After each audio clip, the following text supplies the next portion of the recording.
नमस्कार, आपण बघत आहात CTV न्यूज. नजर प्रत्येक बातमीवर.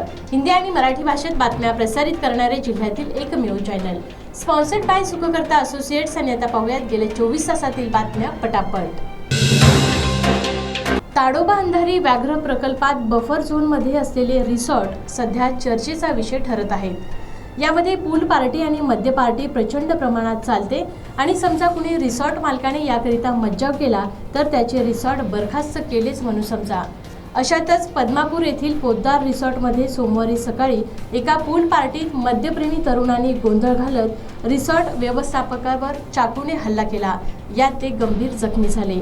या प्रकरणी दुर्गापूर पोलिसांनी 5 आरोपींना अटक केली आहे. अवघ्या 2 तासात 5ही आरोपींना अटक करण्यात आलेल्यांची नावे ललित गाताडे, आकाश आसुटकर, विष्णू बोंगाले, करण तीर्थगिरीवार आणि कृष्णा तोगार अशी आहेत. राज्यात सध्या शालार्थ ID आणि शिक्षक भरती घोटाळा प्रचंड चर्चेत आहे. असाच घोटाळा 1.5 वर्षापूर्वी कोरपणा तालुक्यात समोर आला होता.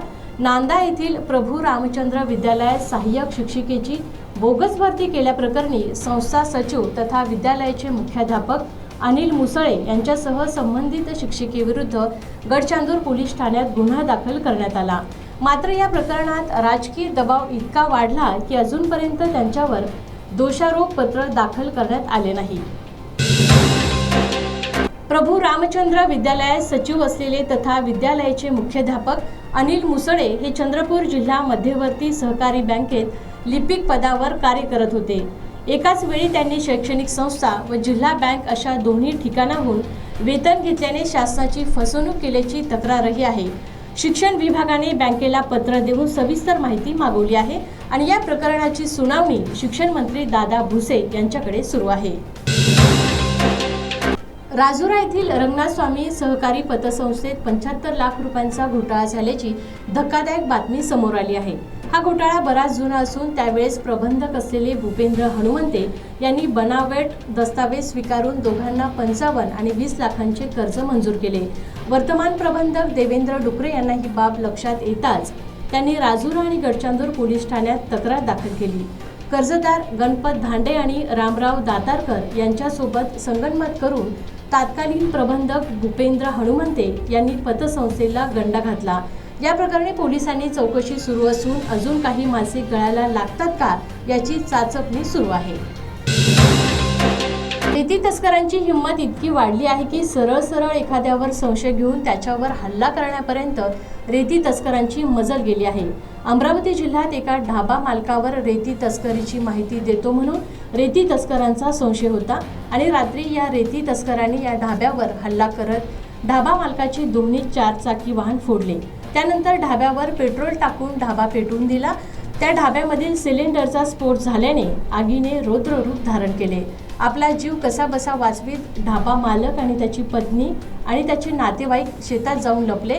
तिथून त्यांनी पोलिसांना फोन केला आणि सदर घटनेची माहिती दिली. माहूर येथून अहेरी येथे जाणारी एसटी महामंडळाची बस गोंडपिंपरी ते आष्टीच्या दरम्यान असलेल्या वैनगंगा नदीच्या पुलावर आली. या पुलावर जाणाऱ्या दुचाकीला मागून धडक दिली. या धडकेत दुचाकी वाहन एसटीच्या चाकामध्ये लटकले आणि या दुर्घटनेत एक युवक जागीच ठार झाला. मृतकाचे नाव नितीन खुटेमाटे असे आहे.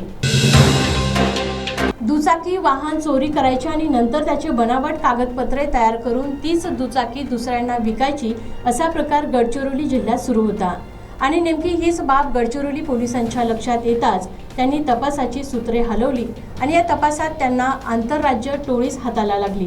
तब्बल 42 दुचाकी वाहने ज्यांची किंमत 19 लाख रुपये आहे ही वाहने या टोळींकडून पोलिसांनी हस्तगत केली. अटक करण्यात आलेल्या टोळीतील 7 सदस्यांपैकी 3 जण छत्तीसगड राज्यातील आहेत. अहमदाबाद येथे झालेल्या विमान दुर्घटनेनंतर विमान प्रवास करताना प्रवाशांच्या मनात धास्ती निर्माण झाली आहे. अशातच कोची इथून दिल्ली जाणाऱ्या विमानाचे नागपूर विमानतळ येथे आपत्कालीन लँडिंग करण्यात आले आहे. या विमानात बॉम्ब ठेवल्याची धमकी विमान सुरक्षा यंत्रणेला मिळाली.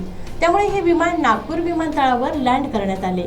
परंतु नशिबाने बॉम्बची धमकी ही अफवा ठरली. ग्रामीण भागात अंधश्रद्धेचे भूत मानगुटीवर बसल्याचे आपण समजू शकतो, परंतु कोल्हापूर सारख्या शहरातही अंधश्रद्धेच्या आहारी जाऊन एका महिलेला तिच्या अंगात भूत संचारले म्हणून रात्री 12 वाजता पंचगंगा नदीच्या घाटावर मांत्रिका करवी अघोरी उपचार करण्यात येत होते। याचा व्हिडिओ सर्वत्र व्हायरल झाला असून अजूनही अंधश्रद्धेच्या मानसिकतेतून आपण मुक्त झालो नसल्याचे निदर्शनास येत आहे। या प्रकरणी अजून कुठलीही कारवाई झालेली नाही। हा व्हिडिओ आहे द्वारका वॉटर पार्क नागपूर वाकीचा।